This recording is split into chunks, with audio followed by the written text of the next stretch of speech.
നമസ്കാരം. പൃഥ്വി സീസണിൻ്റെ മറ്റൊരു വീഡിയോയിലേക്ക് ഏവർക്കും ഹൃദയം നിറഞ്ഞ സ്വാഗതം. അടിപൊളി സീസണാണ്.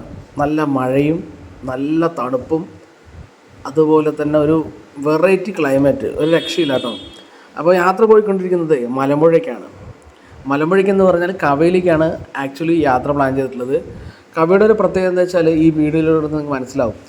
ഈ വീഡിയോ കാണുന്ന കുറേ ആൾക്കാർ കവയിൽ പോയവരുണ്ടാവും, അതുപോലെ കവയും മലമ്പുഴയൊക്കെ ഒരുപാട് തവണ സന്ദർശിച്ചുള്ള ആൾക്കാരെ ഉണ്ടാവും. അപ്പോൾ അങ്ങനെയുള്ളവരൊക്കെ നമ്മുടെ കമൻറ്റ് ബോക്സിൽ കമൻറ്റ് ചെയ്യുക. അതുപോലെ നമ്മുടെ ചാനൽ സബ്സ്ക്രൈബ് ചെയ്യാത്ത വ്യക്തികൾ സബ്സ്ക്രൈബ് ചെയ്യുക, ലൈക്ക് ചെയ്യുക, ഷെയർ ചെയ്യുക. മലമ്പുഴ എത്തിയിട്ടുണ്ട്. അപ്പോൾ ഈ മലമ്പുഴയുടെ കവാടത്തിൽ ഞങ്ങൾ ഇറങ്ങുന്നില്ല, നേരെ പോകുന്ന കവയിലേക്കാണ്. അപ്പോൾ അവിടെ എന്താണ് കാണാനുള്ളത് വെച്ചാൽ വളരെ പ്രത്യേകതകൾ എന്ന് പറയാനില്ല, പക്ഷേ നല്ല അടിപൊളി പ്ലേസാണ്. ഈ ഒരു ടൈമിൽ പോകാൻ പറ്റുള്ളൊരു വൈബാണ്. ഞങ്ങൾ പുറത്ത് ഇറങ്ങുന്നില്ല, ഓൺലി വണ്ടിയിൽ ഇരുന്നിട്ടാട്ടോ ഈ വ്യൂസ് എല്ലാം കാണാൻ പോകുന്നത്. ഈ കാണുന്നുണ്ടല്ലോ, ഇത് മലമ്പുഴയുടെ ഡാം ഓപ്പൺ ചെയ്യുന്ന ഷട്ടറുകളും അതുപോലെ തൂക്കുപാലമൊക്കെയാണ്. പിന്നെ ഇവിടെ ഇപ്പോൾ എന്താ വെച്ചാൽ വെള്ളം ആവുന്നേ ഉള്ളൂ. ഇപ്പോൾ കുറച്ച് മഴ നമുക്ക് തുടങ്ങിയിട്ടേ ഉള്ളൂ, അതുകൊണ്ട് തന്നെ വലിയ ജലനിരപ്പൊന്നും ഉയർന്നിട്ടില്ല. അപ്പോൾ ഇനി നേരെ പോകുന്നത് ആ കവയുടെ മനോഹരമായിട്ടുള്ള കാഴ്ചകളാണ്. ഈ പോകുന്ന വഴിയൊക്കെ അങ്ങോട്ടുള്ള വഴി തന്നെയാണ്. അപ്പോൾ കവ എന്ന് പറയുന്നത് ചെറിയൊരു ഐലൻഡാണ്. അപ്പോൾ അവിടെ പോയിട്ട് നമ്മൾ കുറച്ച് നേരം സ്പെൻഡ് ചെയ്യണം എന്നുള്ളതാണ്. നമ്മൾ ഇറങ്ങുന്നില്ല, നമ്മുടെ കൂടെ കുട്ടികളും എല്ലാവരും ഉണ്ട്. പക്ഷേ പിന്നെ ക്ലൈമറ്റ് എന്ന് പറഞ്ഞാൽ നല്ല മഴയാണ്, അതുകൊണ്ട് നമ്മൾ പ്രത്യേകിച്ച് ഇറങ്ങാൻ ചാൻസ് കുറവാണ്. അപ്പോൾ ഈ സൈഡിലൂടെ കാഴ്ചകളൊക്കെയാണ് ഈ വീഡിയോയിലൂടെ നിങ്ങൾക്ക് പങ്കുവയ്ക്കുന്നത്. അപ്പോൾ കുറച്ച് വ്യൂസൊക്കെ നിങ്ങൾ കാണുക. പോകുന്ന ഒരു വഴിയാണേ.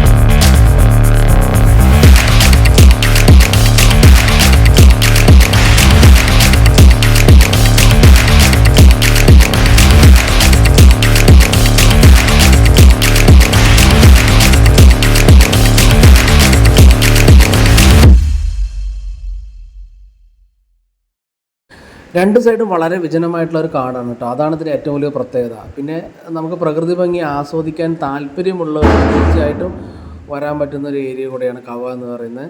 അപ്പോൾ ഞങ്ങളിങ്ങനെ ഫാമിലി ആയിട്ടാണ് പോകുന്നത്. അപ്പോൾ നമ്മൾ കുറച്ച് ഫ്രണ്ട്സൊക്കെ ഉണ്ട്, ദിലീപ്, മൻസൂർ, മേഘ, അൻസിയ, അതുപോലെ 2 കൊച്ചുങ്ങൾ, പിന്നെ ഞാനാണ് കൂടെയുള്ളത്. അപ്പോൾ ഈ റൈറ്റ് സൈഡും ലെഫ്റ്റ് സൈഡൊക്കെ ഉണ്ടല്ലോ വിജനമായ കാടാണ്. പിന്നെ ഇതിൻ്റെ പ്രത്യേകത എന്ന് വെച്ചാൽ ഈ ചില ഭാഗങ്ങളിലൊക്കെ നമുക്ക് ഭാഗ്യമുണ്ടെങ്കിൽ അതായത് മൃഗങ്ങളെ കാണാം, മാനിനെ കാണാം, കാട്ടുപോത്തിനെ കാണാം, പിന്നെ ആനയൊക്കെ ഇറങ്ങുന്നൊരു ഏരിയ കൂടെയാണിത്.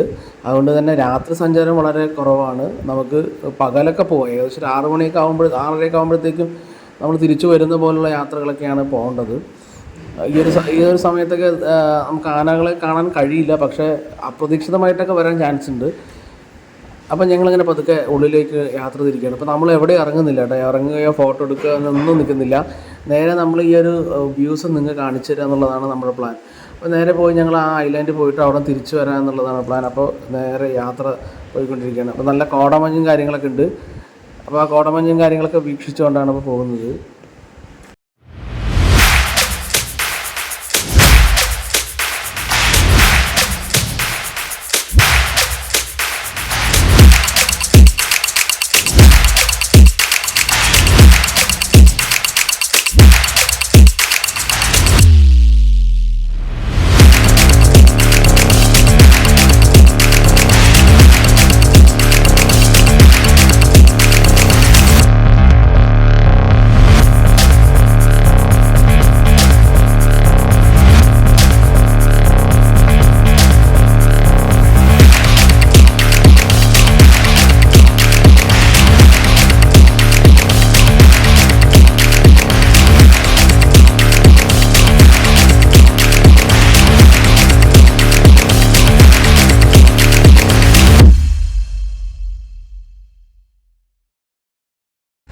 ചില സ്ഥലങ്ങളൊക്കെ ഭയങ്കര കിടിലൻ സ്പോട്ടുകളാണ് കേട്ടോ ഇവിടെ നമുക്ക് കാണാൻ കഴിയുക.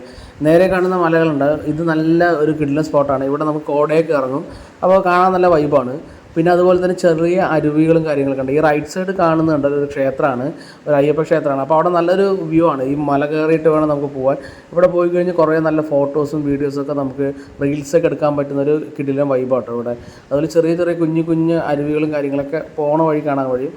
നല്ല മഴയൊക്കെ പെയ്തിരിക്കുകയാണെങ്കിൽ ചില അരുവികളൊക്കെ ഇറങ്ങി വരുന്ന ഏരിയയും കൂടെ ഉണ്ട്. അതുപോലെ തന്നെ അതിനപ്പുറത്ത് നമുക്ക് മലമ്പുഴയുടെ അങ്ങേയറ്റവും ഇതേപോലെ കാഴ്ചകൾ കാണാൻ പറ്റും. ഇതൊരു കവയുടെ ഒരു ഭാഗമാണ്. ശരിക്കും കവയുടെ ഒരു എൻഡിലാണ് നമുക്ക് കുറേ വെള്ളങ്ങളൊക്കെ വെള്ളക്കെട്ട് നിറഞ്ഞു നിൽക്കുന്നത് കാണാൻ കഴിയുന്നത്. ഫുള്ളായി ഡാമിൻ്റെ ഏകദേശം ഒരു ഭാഗം ഫുള്ളായി കയറി വരുന്നത് ആ ഒരു ഐലാൻഡിൻ്റെ ഭാഗത്ത് എത്തുമ്പോഴാണ്. ബാക്കി നമ്മൾ പോകുന്ന ഭാഗം എല്ലാം ഫുള്ളായിട്ടുള്ളൊരു വിജനമായ കാടാണ്. ചില ഭാഗങ്ങളിലൊക്കെ വീടുകളുണ്ട്. വീടുകൾ താമസിക്കുന്ന വളരെ ബുദ്ധിമുട്ട് തന്നെ അവർക്ക്. എന്നാൽ അവർക്ക് ഇവിടെ അഡ്ജസ്റ്റ് ചെയ്ത് താമസിച്ച് അവർക്ക് ശീലമായി പോയി. പക്ഷെ നമ്മളെപ്പോലുള്ള സഞ്ചാരികൾ ഇവിടെ വരികയും കാണുകയും തിരിച്ചു പോകുകയെന്നല്ലാതെ നമുക്ക് ഇവിടെ താമസിക്കാനൊന്നും ചിലപ്പോൾ പറ്റില്ല. അതായത് നമുക്ക് ചിലപ്പോൾ ആക്സെപ്റ്റ് ചെയ്യാൻ പറ്റില്ല. കാരണം നമ്മൾ ടൗണിലൊക്കെ ജീവിച്ച ആൾക്കാർക്ക് ഒരിക്കലും ഇവിടെ ആക്സെപ്റ്റ് ചെയ്യാൻ പറ്റില്ല. കുറേ മുമ്പൊക്കെ വന്ന് താമസിച്ച് ഇവിടെ സെറ്റായ ആൾക്കാർ ഓക്കെയാണ്. അപ്പോൾ പോകുന്ന ചില ഭാഗങ്ങളിലൊക്കെ കുറച്ച് വീടുകളും കാര്യങ്ങളൊക്കെ നമുക്ക് കാണാം. ഇത് മുഴുവനും ഫോറസ്റ്റിൻ്റെ ഏരിയയാണ്. പിന്നെ ഈ ഒരു ഭാഗത്തൊക്കെ ഒരുപാട് പ്രീ വെഡ്ഡിങ് ഷൂട്ടിംഗ് ഒക്കെ നടന്നൊരു ഏരിയ കൂടെയാണ് കേട്ടോ. അതുപോലെ ഈ പോകുന്ന ഭാഗങ്ങളുണ്ടല്ലോ, അതൊക്കെ കൊടൈക്കനാൽ പോയ ആൾക്കാർക്കൊക്കെ അറിയാം. ആ ഒരു ഫീലിംഗ് നിങ്ങൾക്ക് ഈ ഒരു ഭാഗത്തൂടെ പോകുമ്പോൾ കാണാൻ കഴിയും. അങ്ങനെ വള്ളികളും അതുപോലെ മരങ്ങളൊക്കെ നിറഞ്ഞു നിൽക്കുന്നതുകൊണ്ട് ആ ഒരു കൊടൈക്കനാൽ വൈബ് ഇവിടെ കിട്ടും. ഇനി നമ്മൾ നേരെ പോകുന്നത് ഒരു എൻട്രൻസ് പോലുള്ളൊരു ഗുഹയ്ക്കൂടെ ഇടയിലാട്ടോ. അത് ഒരു വളരെ മനോഹരമായിട്ടൊരു കാഴ്ചയാണ് ഈ പോകുന്നത്. ഇപ്പോൾ നമ്മളവിടെ എത്താറായിട്ടുണ്ട്. രണ്ട് ഭാഗത്തും ഇങ്ങനെ വലിയ കല്ലുകൾ പതിച്ച പോലൊരു കെട്ടാണ്. അതിനിടയിലൂടെയാണ് നമ്മൾ പോകുന്നത്. കണ്ടോ, ഇതൊരു നല്ലൊരു ശരിക്കും ഒരു വിജനമായ കാട്ടിലേക്ക് പോകുന്നൊരു വഴിയാണ്. അങ്ങനെയാണ് നമുക്കിത് ശരിക്കും ഫീൽ ചെയ്യുക. അപ്പോൾ നേരെ നമ്മളിവിടെ അവിടെ എത്തിയിട്ടുണ്ട്. അപ്പോൾ ഇനി അടുത്തത് കുറച്ചും കൂടി ദൂരത്തേക്ക് നമ്മൾ പോയി കഴിഞ്ഞാൽ നമുക്ക് ഈ കവയുടെ ആ ഒരു ഭാഗത്തെത്താൻ കഴിയും. അപ്പോൾ ഇനിയിപ്പോൾ അങ്ങോട്ടാണ് നമ്മൾ പോകുന്നത്. നമ്മൾ ഇറങ്ങുന്നില്ല, ജസ്റ്റ് പോയിട്ട് അവിടെ കണ്ട് തിരിച്ചു വരാനുള്ള ഒരു പ്ലാനാണ്. നല്ല മഴയൊക്കെ പെയ്ത് ഏകദേശം ചെടികളും അതുപോലെ മരങ്ങളൊക്കെ നല്ല പച്ചപ്പ് പിടിച്ച് കിടക്കുന്നുണ്ട്. നല്ല ഭംഗിയുണ്ട്. ഇവിടെയൊക്കെ നല്ല തിരക്കാണ്. കാരണം ടൂറിസ്റ്റ് പ്ലേസ് ആയതുകൊണ്ട് തന്നെ ഒരുപാട് ആൾക്കാർ ഈ ഒരു ടൈമിലാണ് ഇവിടെ എത്തുന്നത്. അപ്പോൾ നല്ലൊരു ക്രൗഡ് ഇവിടെ ഉണ്ട്. പൊതുവേ ഒഴിവ് ദിവസങ്ങളിലാണെങ്കിൽ ഒരുപാട് ആൾക്കാർ ഇവിടെ ഉണ്ടാവും. അപ്പോൾ നമ്മളിവിടെ ആ ഒരു പ്ലേസിൽ എത്തിയിട്ടുണ്ട്. പക്ഷേ വേണ്ട പോലെ വെള്ളം വന്നിട്ടില്ല കേട്ടോ. ഈ ഒരു ഭാഗത്തൊക്കെ ശരിക്കും എപ്പോഴും വെള്ളം നിറഞ്ഞു നിൽക്കുന്നൊരു സൈഡാണ്. നമ്മളിതിലേ പോകുന്ന സമയത്ത് തന്നെ അടിപൊളിയായിട്ട് കടൽ പോലൊരു കാഴ്ചയായിരിക്കും നമുക്ക് കാണാൻ കഴിയുക. എന്തായാലും ഇപ്രാവശ്യം വളരെ മഴ ഇത്തിരി കുറവായതുകൊണ്ട് അത്യാവശ്യം മാത്രമേ വെള്ളം കയറിയിട്ടുള്ളൂ. വെള്ളം നല്ല ഫില്ലായ ശേഷം നമുക്ക് ഒരിക്കൽ കൂടി വരാം. ഇവിടെ നിന്ന് ഞങ്ങൾ ഇറങ്ങുകയാണ്. അപ്പോൾ നിങ്ങൾ വന്നിട്ടുണ്ടെങ്കിൽ തീർച്ചയായിട്ടും ഇവിടെ ആസ്വദിക്കുക. ഇനിയും വരിക. വരാത്തവർ വന്ന് കാണുക. അടിപൊളിയായിട്ടുള്ളൊരു പ്ലേസാണ്. ഓക്കെ.